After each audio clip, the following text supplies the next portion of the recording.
In Texas, you've heard of Howard Garrett, the dirt doctor as he's known, and today he is taking us through the steps for a raised bed organic vegetable garden. There's a lot of steps in preparing this thing, is that right? Oh, not too many, a few. Well, to be honest, I have always envisioned having something like this in my backyard. I had no clue on how to get this thing going, but I bet you can help me. Well, it's really fun. Most of the vegetables and herbs, the food crops, require full sun, so finding a place for full sun is the best first step. Peppers will grow in the shade, and some of the leafy crops will, but that's the first step, is to decide where you're going to put it.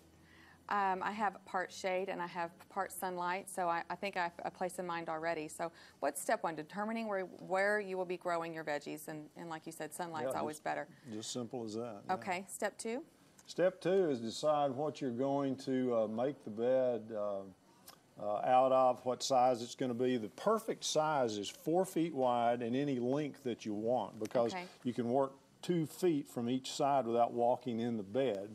And that's good because if you walk in the bed, you compact the soil and you foul up the power it has to grow good crops. All right, that sounds good. And any kind of special wood or anything you recommend? The wood or concrete or stone can be used to do a raised wall, but I usually don't use anything. I simply mound up the bed and then carve it down on the sides. If you use compost and the organic amendments that we recommend all the time, it stays in place without a wall. Really? But some people like the wall because they like the neatness and they like it for it not to be moving around. Keep it boxed in, yeah. I'm afraid the rain or whatever would wash mine away. Rough cut cedar works fine. Cinder blocks work well. Concrete pavers work. You can use anything, but concrete and stone are best because they'll last forever. They won't rot away. Yeah, good deal. All right, step three, we have prepare the site. Now this is where I'm like, oh goodness, what do I do there?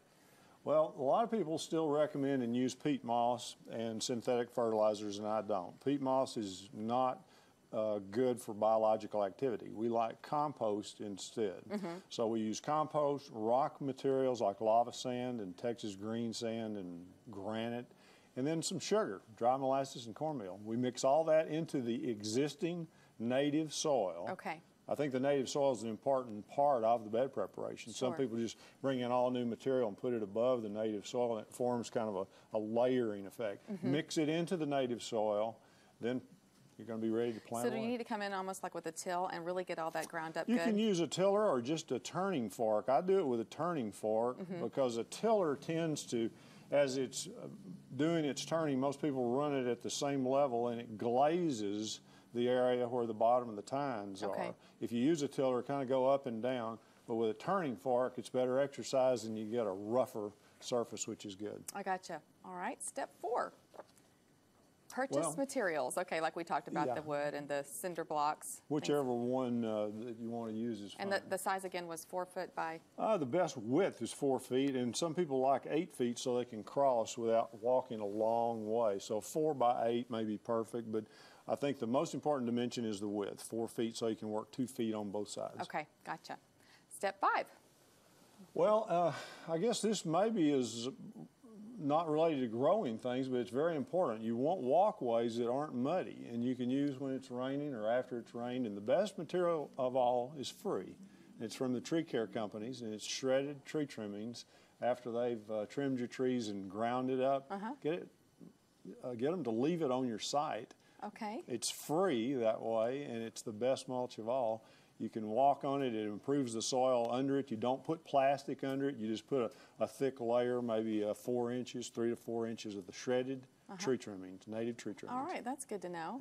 I should have kept that stuff the other day when they were hauling it away. It's a great ingredient for your compost pile as well. And if you have some areas that are under trees where it's too shady and grass isn't growing anymore, using mulch in those areas and some ground cover and maybe some ferns is a better way to go. You don't have to struggle with trying to grow grass in the shade. It won't grow there. Well, that was the last question I had for you. Well, actually, we've got step 6 here, planting and maintenance.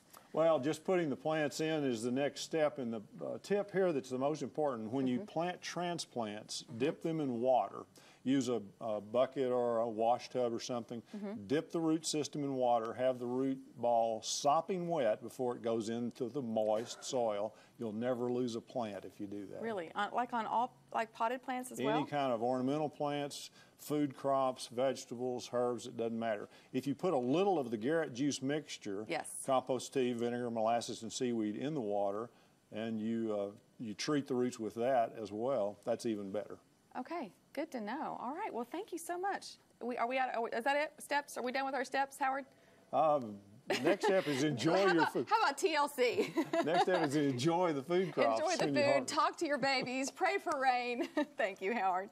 That's good stuff. And you can catch Howard's radio show on 660 AM every Sunday morning from 8 to 11 AM. And we'll be right back with more broadcasts right after this.